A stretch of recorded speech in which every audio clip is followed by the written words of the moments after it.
Robin from the Turner Free Library. I'm going to read you another story. This one's called Bunny's Book Club. I love stories about books and book clubs. Let's see what this one's all about. Bunny loved books. You see little Bunny? He's so cute. He loved them ever since he first heard the lady with the red glasses reading aloud outside the library. As he listened, Bunny imagined himself climbing mountains, captaining a ship, ruling a kingdom.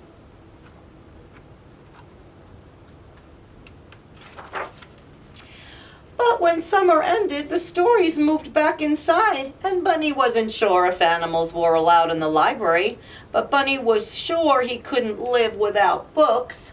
Night after night, he could hardly sleep for wishing he had to do something. So, with a flashlight in his paws and hope in his heart, Bunny jumped out of bed and tiptoed through the dark.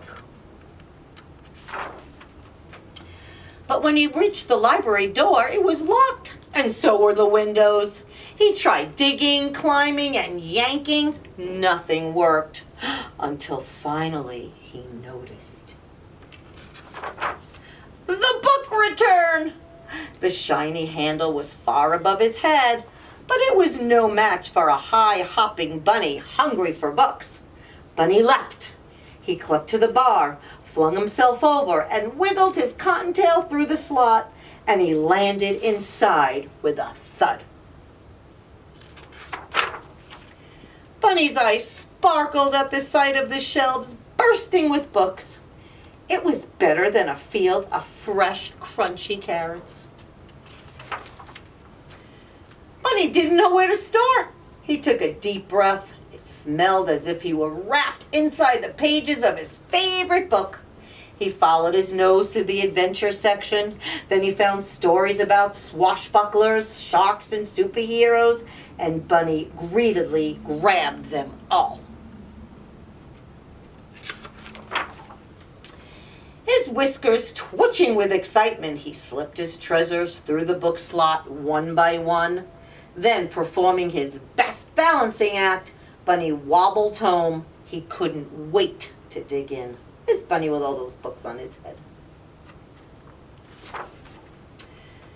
And so Bunny returned to the library each night. He searched and sneaked and scurried back to read. Soon his home had more books than burrows. Then one evening a loud knock startled Bunny. He closed his book and opened the door. "Where have you been?" asked Porcupine. "Reading," said Bunny. "Why?" said Porcupine.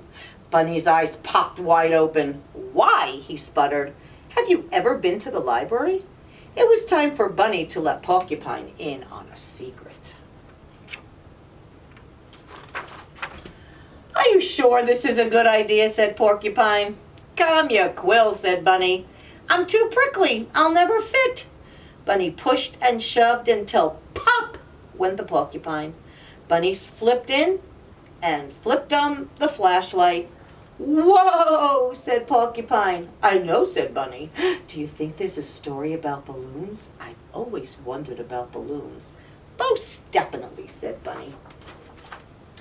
Sure enough, Porcupine found books on balloons and on deserts and dunes, on caterpillars and cocoons. When Bunny handed him once about hedgehogs, he hugged it. The two friends took turns cramming books out of the slot. Their towers teetered so high they could barely carry them. Back at Bunny's, they cozied up with cups of tea and carrot muffins, and together they read until sunrise. One night, Bear noticed the light on at Bunny's. He opened the door and tripped over a stack of books. "What's going on?" said Bear. "Here," said Bunny, handing him a book. Bear made room and settled in to read. Soon, some curious animals began visiting. "Do you have any books about outer space?" said Bird. "Or about volcanoes?" asked Mole. "I'd like a ghost story," said Mouse. "I think it's time for a field trip," said Bunny. One by one, the animals stuffed themselves inside the library. Bear caused a bit of a delay. They scattered about, sniffing the stacks, poring over pages. Squirrel gathered stories about the circus, and Raccoon nabbed one about outlaws and bandits. Frog found a fairy tale. No one heard the key in the front door. No one heard the clack, clack, clacking of footsteps, and no one heard the light flick on. "What do we have here?" said the librarian. The animals looked up in shock. Bunny gasped. Porcupine gaped. Bear groaned. "Follow me," she said. The animals marched slowly behind her. "We're done for," whispered Porcupine. "All libraries have rules," said the librarian sternly. Bunny's whiskers trembled, and Porcupine's back bristled, and Bear eyed the door, and Bunny stepped forward to take the blame. The librarian leaned down. "The first rule is, every book lover must have one of these," she said.